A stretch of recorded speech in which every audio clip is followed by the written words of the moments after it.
साथियों नमस्कार। आपका एक बार फिर से स्वागत है आपके अपने YouTube चैनल पशु दर्शन में। तो साथियों, आप इस चैनल पे एनिमल मैनेजमेंट से संबंधित भी काफ़ी कुछ कंटेंट देखते रहते हैं और कभी कभी मैं बीच बीच में इस चैनल पे जो सक्सेसफुल डेयरी फार्मर है उनका इंटरव्यू भी डालता हूँ, ताकि जो नए इंटरप्रेन्योर इस फील्ड में आना चाहते हैं उनको मोटिवेशन मिले और वो उस डेयरी फार्मिंग के जो व्यवसाय को बेहतर तरीके से कर पाएँ। क्योंकि अपने ज़्यादातर यही देखते हैं कि जानकारी और प्रॉपर एजुकेशन के अभाव में आदमी मतलब कर तो लेता है, लेकिन उसके बाद में उसके आगे बहुत प्रकार की समस्याएं खड़ी हो जाती है। जैसे मिल्क की मार्केटिंग कैसे करनी है, फीड का मैनेजमेंट कैसे करना है, अच्छी ब्रीडिंग इंप्रूवमेंट करके उस कैसे अच्छे एनिमल्स लेने हैं, तो उसके आगे बहुत प्रकार की समस्याएं खड़ी हो जाती है। तो उस टाइम वो ये जान ही नहीं पाता कि कौन सी समस्या का पहले समाधान करूं और अल्टीमेट वो डेयरियां बंद हो जाती है। तो मेरा मानना है कि किसी भी सफल डेयरी के पीछे एक पशु प्रबंधन के विशेषज्ञ की एक बहुत बड़ी आवश्यकता होती है। और अगर किसी भी डेयरी फार्मर के पास अगर अच्छा डेडिकेटेड पशु प्रबंधन का विशेषज्ञ जो उसको एआई की व्यवस्था बढ़िया दे सके, उसको फीड के मैनेजमेंट के बारे में अच्छे से बता सके और उसको मार्केटिंग स्ट्रेटजी जो है मिल्क की है चाहे एनिमल सेल की है, अगर ये 3-4 चीज़ें अगर कोई अपना साथी उनको गाइड कर दे तो बिल्कुल असंभव है कि वो डेयरी बंद हो जाए। तो मैं आपको ऐसी शख्सियत से आज मिलाना चाहता हूँ।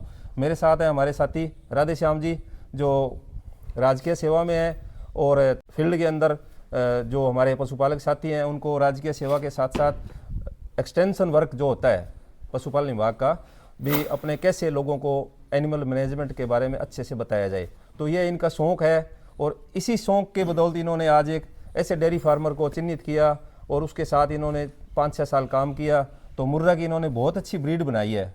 तो आज इनसे जानेंगे भी इन्होंने ऐसा क्या करिश्मा किया। नमस्कार। नमस्कार। तो दर्शक जानना चाहते हैं, सबसे पहले तो मैं अपना परिचय देना चाहूँगा। मैं राधेश्याम नारवाल और राजकीय सेवा में हनुमानगढ़ पोस्टेड हूँ और यहीं के हनुमानगढ़ के बावरियाल डाणी ग्राम पंचायत के एक प्रगतिशील पशुपालक कहूँ जसकरण सिंह जी, उनसे मेरी मुलाकात सन 2015 के लगभग हुई थी। उसी टाइम आप यहाँ आए? नहीं सर, मैं 2012 में ही आया था सर्वप्रथम जी।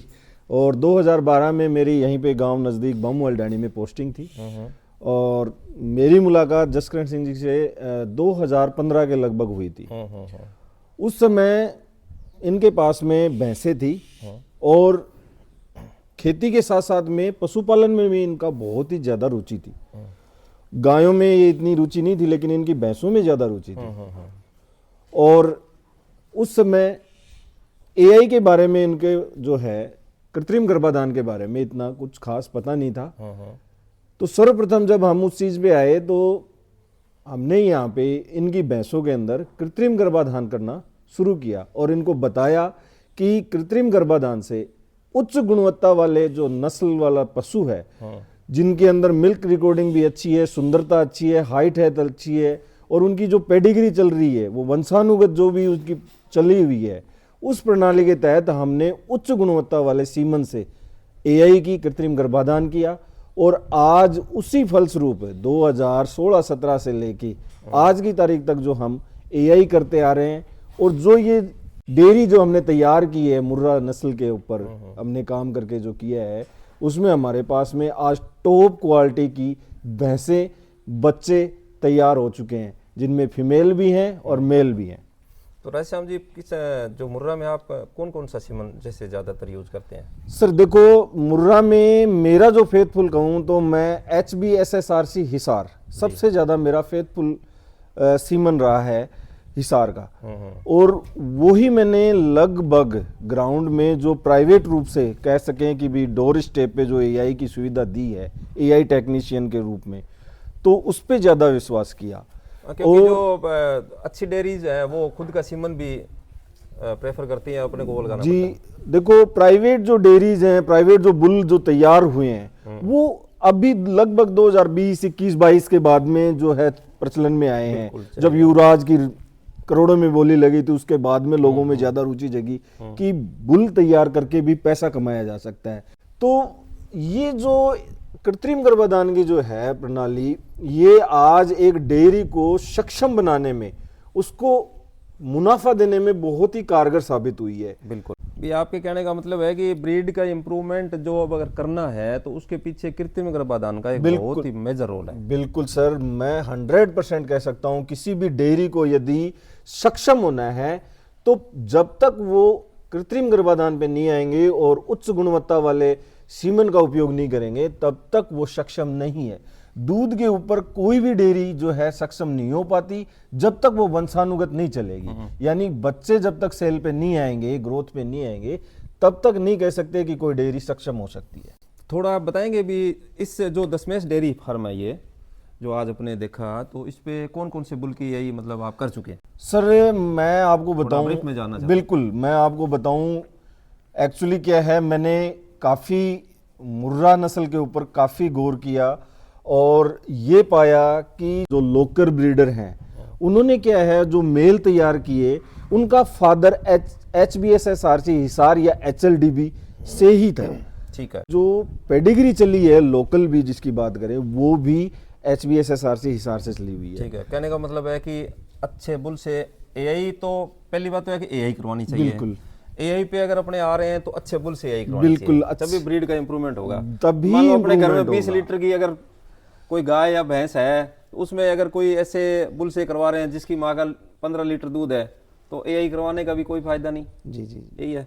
भी इस डेयरी की बात करें, दशमेश डेयरी फार्म में जो कि हमने इसमें एआई की, उसमें मैं आपको बता सकता हूँ कि अर्जुन खुंगर, युवराज की भी हमने की थी, अर्जुन खुंगर हमने की है, लेकिन युवराज का हमारा सक्सेस नहीं हुआ था। अर्जुन खुंगर में फीमेल आई थी और सुल्तान बुल उसमें हमारे पास में फीमेल आई। उसके बाद में जो हमने सेक्सल सीमन एसटी जेनेटिक्स ULDB की बुल नंबर 401 उनकी 2 एआई की, दोनों फीमेल हमारे पास में आई। उसके बाद में मैं आपको बता दूं HBSSRC